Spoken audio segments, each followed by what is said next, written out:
آخرش چقدر میتونی بدی تا کارتو راه بندازم؟ میدونی واسم خیلی مهمه که تو این 1-2 هفته بگیرمش. پولشو سعی میکنم هر جور که شما بگین جور کنم.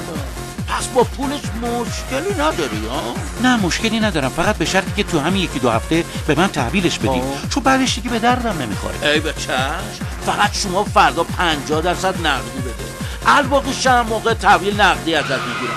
یادت نره گهنت هم باید قرص باشه، فهمیدی؟ 2 هفته بعد.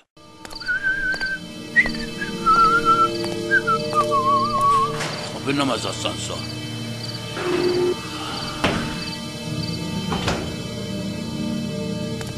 کسی این دورا برا نباشه. سلام. شیری؟ من همیشه شیرم. الباقی پول آماده است؟ آره. میشه قبلش ببینم؟ چرا نمیشه؟ فقط تو دستم میتونه ببینی تا پولا رو بدی و بعدش هم تحویلات بدم. 2 ماه بعد. عاقبت این جوون رو دیدید؟ یادتون باشه ماه هیچ وقت زیر ابر نمیمونه.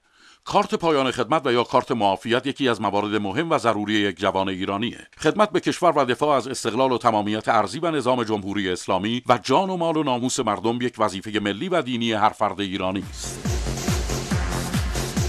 سازمان وظیفه عمومی نیروی انتظامی جمهوری اسلامی ایران.